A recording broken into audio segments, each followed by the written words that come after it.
பண்ணணும்னு இல்லாம, கட்சியில 2ஆம் நிலை தலைவர்கள்லாம் கண்டிப்பாக அத பத்தி பேசியிருக்கோம். பல மேடைகள்ல பேசியிருக்கோம். பல இன்டர்வியூஸ்ல பேசியிருக்கோம். அது மட்டும் இல்லாம எங்கள் செய்தி தொடர்பாளர்லாம் அத பத்தி நெறைய பேசியிருக்கோம். இல்லன்னு இப்போ சொல் இப்போ திமுக, அதிமுகல அவங்களோட செய்தி தொடர்பாளர்கள் பேசுறது வேற. வாட் இஸ் த வெயிட்டேஜஸ் திரு எடப்பாடி பழனிசாமி அவர்கள் கிட்ட இருந்தோ, திரு ஸ்டாலின் அவர்கள் கிட்ட இருந்தோ வரக்கூடிய அறிக்கை அவங்க மேடையில பேசுறது தான் வெயிட்டேஜ். கட்சியினுடைய தாவிகனுடைய தலைவர் எவ்வளவு இடங்கள்ல பேசியிருக்காரு, அதை கண்டிப்பா இன்சிஸ்ட் பேசுவார். பண்ணியிருக்காரு கண்டிப்பா அப்படிங்கிற. பேசுவார்.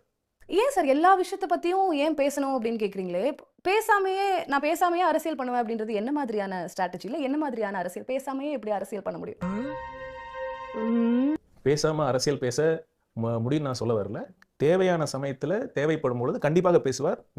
நான் திரும்பவும் சொன்ன மாரி, எங்க தலைவர் எங்க தேர்தல் சுற்றுப்பயணம் கரூர் நிகழ்வு நடக்காம இருந்திருந்தா, பல மாவட்டங்கள்ல எங்க தேர்தல் சுற்றுப்பயணம் வெற்றிகரமா நடந்திருக்கும்.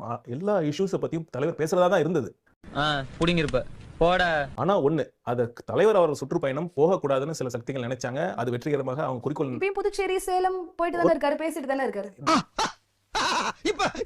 இப்ப நீ என்ன பண்ண போற? அப்ப பாத்தீங்கன்னா எவ்ரி வீக் வந்து எவ்ரி சனி பிளான் பண்ணியிருந்தோம்.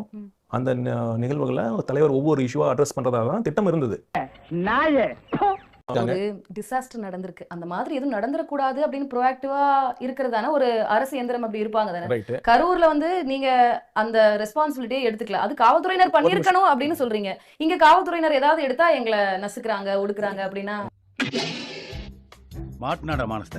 லா அண்ட் ஆர்டர் இதை வந்து ஒரு போலீஸ் பந்தோபஸ்து ஒரு கூட்ட கண்ட்ரோல் பண்றது அடிப்படை காவல் பணிங்க. இது வந்து பண்ணாம எப்படிங்க ஒரு அரசு எதுக்கு இருக்கு? அதை தாண்டி அதுக்கு ஒரு கட்சியினுடைய தலைவராக எந்த இடத்துலயாவது அவரு ரெஸ்பான்சிபிளா ஃபீல் பண்ணியிருக்காரா சார்? ஒரு பொது சபையில ஒரு அப்பாலஜினோ ஒரு மன்னிப்புனோ இப்ப வரைக்கும் வரலையே, அதுக்கு ஒரு க்ளோஷரே இல்லையே. திருப்பி சொல்றேன், காவல்துறைக்கு வந்து யாரும் சப்போர்ட் பண்ணல. அவங்களோட ரெஸ்பான்சிபிலிட்டி கண்டிப்பாக இருக்கிறது. ஆஸ் அ பார்ட்டி உங்களுடைய கட்சியினுடைய ஒரு கூட்டம் அங்க நடக்குதுங்க போது அந்த கட்சியினுடைய தலைவரா தார்மீக பொறுப்பெடுத்து அட்லீஸ்ட் ஒரு அப்பாலஜி, ஒரு மன்னிப்பு பொதுச்சபைக்கு சொல்ல வேண்டியது ஒரு கடமையா அவர் நினைக்கலையா? பாஸ் இன்னைக்கு ஒரு முடிவோட தான் இருக்காங்க போல.